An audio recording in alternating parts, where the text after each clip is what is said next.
Olá, boa tarde a todas e a todos. Como a maioria de vocês já sabem, eu sou a nova professora de Psicologia e de Educação e devido ao nosso atual cenário, nós estamos reformulando os nossos métodos de estar transmitindo para vocês o conteúdo.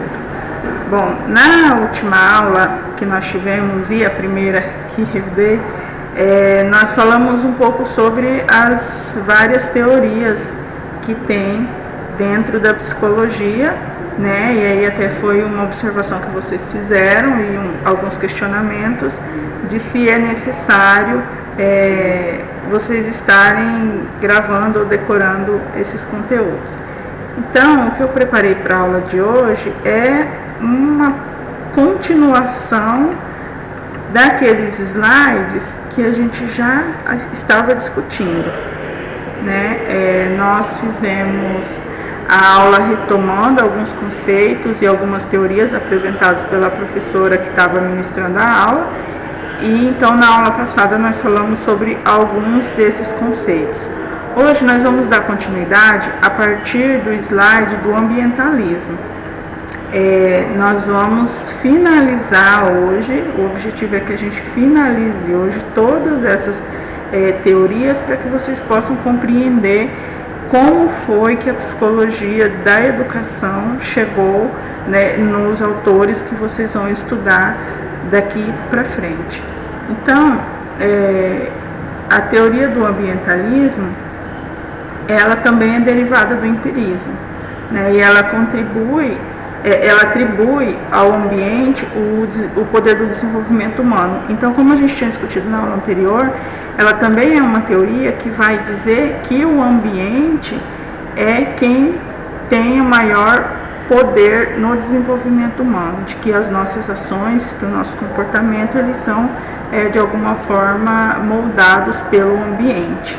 Então, como eu havia explicado para vocês, o autor que desenvolve essa teoria é chamado de Skinner. E essa teoria, ela é mais conhecida no meio da psicologia como behaviorismo ou comportamentalismo. Esse é o Skinner, né? Ele viveu de 1904 a 1990 e uma das suas contribuições para a psicologia foi a teoria onde ele desenvolve a máquina de ensinar. Na verdade é um livro, né? E ele diz que a escola seria uma máquina de ensinar. Ele montou uma experiência a partir de um aparelho que consistia numa caixa com uma abertura na sua parte superior. E lá eram vislumbrados alguns problemas propostos que vinham impressos em uma folha e uma tira de papel. E a criança ia respondendo e movendo um ou mais daqueles cursores, onde estavam impressos os dígitos. As respostas eram impressas juntamente com as suas respectivas perguntas. Um botão devia ser girado ao término de cada resposta. Se essa estivesse correta, o botão giraria facilmente. Se estivesse incorreta, o botão não giraria e o aluno teria que persistir na mesma questão até que conseguisse solucioná-la. Com o uso dessa máquina de ensinar, os alunos poderiam progredir no seu próprio ritmo de aprendizagem, vencendo os obstáculos a partir das suas tentativas. E aí ele vai, a partir desse experimento, ele vai desenvolvendo, né, toda a sua teoria e nós temos algumas que dá para ser citada aqui como exemplos. Temos o condicionamento clássico, que é chamado de condicionamento pavloviano ou respondente, e o condicionamento operante, que é o do Skinner. Então, para essa teoria existem duas formas de reforço, que são o reforço positivo e o reforço negativo. Ambos têm como função ensinar e reforçar um determinado comportamento. Um indivíduo aprende qual comportamento desejado para alcançar determinado objetivo. Já a punição reforça qual comportamento indesejado, ou seja, que não deve ser manifesto para evitá-lo. Então, se nós estivéssemos falando em sala de aula, um exemplo de reforçamento positivo poderiam ser as estrelinhas, né, que os professores utilizam para dizer para aquele aluno que o que ele fez foi um comportamento desejado. Então, o professor, quando ele sugere para o aluno, por exemplo, que se ele fizer toda a tarefa, que se ele se comportar bem na sala, que se ele seguir todas as regras impostas pelo aquele ambiente, ele vai ganhar um reforço, que no caso pode ser uma estrelinha, pode ser um bombom, pode ser um doce, né? Essa é uma forma de condicionar o aluno e reforçar aquele comportamento positivo. Um outro exemplo que a gente poderia usar fora das salas de aula é o exemplo do funcionário do mês, né? As empresas, elas seguem muito essa técnica, essa teoria, porque elas acabam reforçando o comportamento tanto daquele indivíduo quanto daqueles que com ele convivem. Então, isso acaba estimulando tanto aquele funcionário quanto outros funcionários a se dedicarem mais, a se empenharem mais no seu trabalho, para que assim aquele comportamento positivo deles sejam reforçados. Já na punição, o que é reforçado é o comportamento indesejado. Então, toda vez que aquele aluno tiver um comportamento indesejado, ele vai ser punido, ou separadamente ou coletivamente. E aí, alguns exemplos dentro da sala de aula que a gente pode estar falando aqui, e que me vem à cabeça agora também, porque por ser muito clássico, são os castigos, né? Se o aluno não faz a tarefa, se o aluno não segue as regras impostas pelo aquele ambiente, ele é punido. Então, geralmente, não vai para o recreio, né? Não sai para brincar com os coleguinhas. Isso acaba gerando no aluno, talvez o intuito da teoria seja ensinar, entre aspas, esse aluno de que conforme ele continue repetindo esse comportamento, ele vai ser punido todas as vezes, e assim ele aprende que ele não deve continuar com aquele comportamento.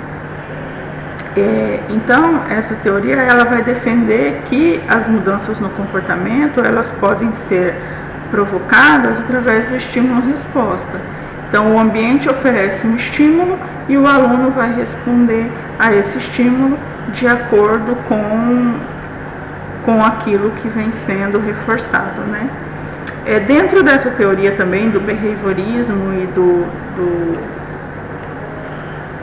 behaviorismo, eu dei uma atrapalhada aqui nos slides, tá? Mas isso, eu estou aqui falando do Skinner, da máquina de ensinar.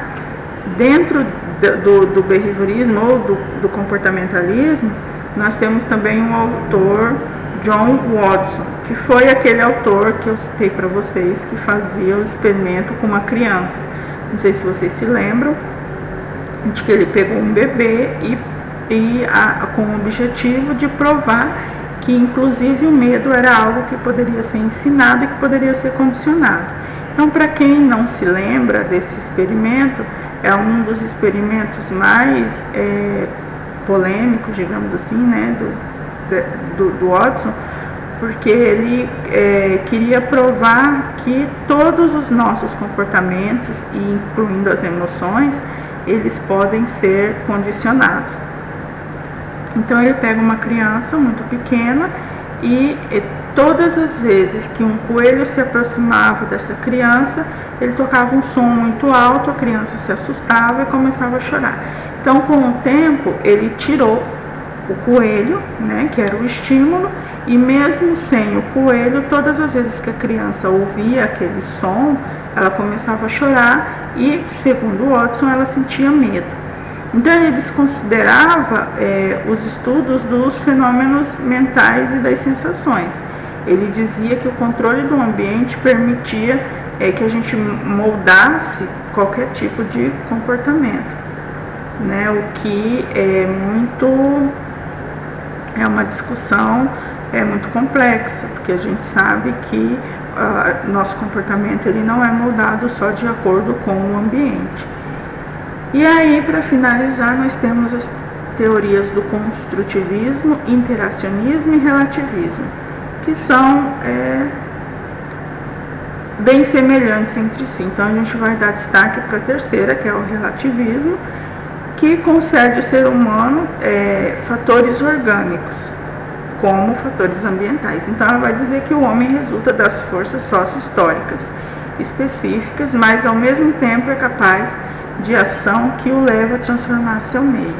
Então o homem seria o que leva ao comportamento do homem seria uma junção entre a sua condição histórica, né, sócio-histórica, levando em consideração o meio que ele vive, o período histórico que ele vive, e que ele também é capaz de interferir no meio. Então, essas teorias que eu disse aqui, só lembrando para vocês que não é necessário que vocês decorem isso, mas é importante que vocês saibam como foi o percurso dessas diferentes correntes da psicologia, para a gente chegar no que a gente tem hoje dentro da psicologia da educação.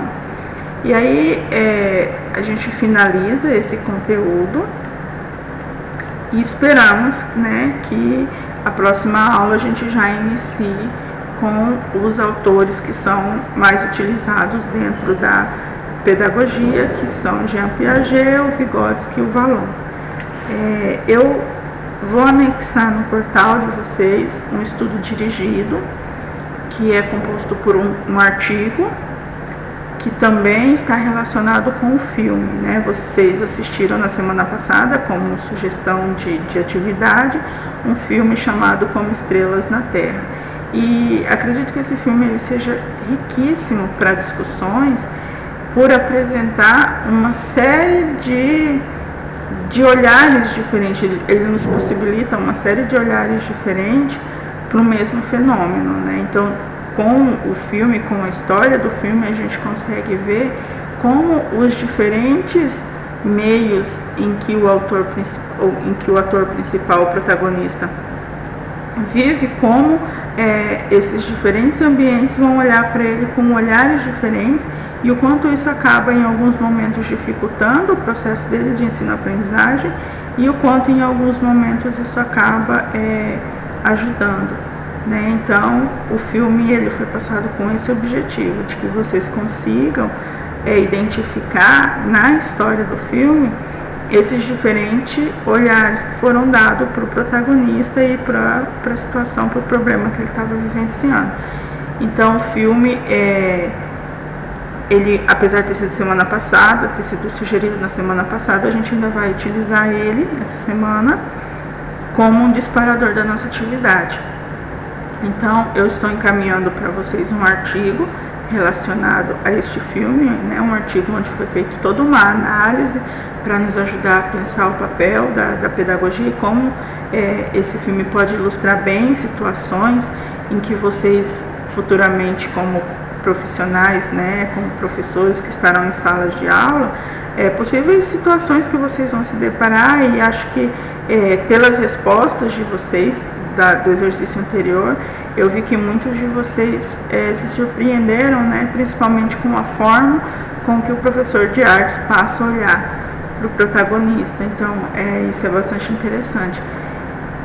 E então tem um artigo, tem mais algumas questões a serem respondidas, lembrando mais uma vez que não existem respostas certas ou erradas, mas eu gostaria de pedir que vocês se empenhassem, né, para respondê-las, e tentando articular também com todo esse conteúdo que a gente estudou até aqui, por mais que não seja uma tarefa muito fácil, né, porque às vezes as explicações acabam gerando dúvidas, e essas dúvidas agora no momento a gente está com uma certa dificuldade para se comunicar, mas aí eu aproveito essa fala para dizer que eu estou à disposição, caso vocês tenham alguma dúvida em relação à atividade, em relação ao texto. Eu estou disponível no WhatsApp, no e-mail, tá? Se quiserem fazer videochamada, para que a gente consiga minimizar os impactos desse distanciamento nesse momento. Então é isso. Estou encaminhando para vocês uma atividade, um texto, um artigo, um resumo do filme e mais algumas questões dirigidas.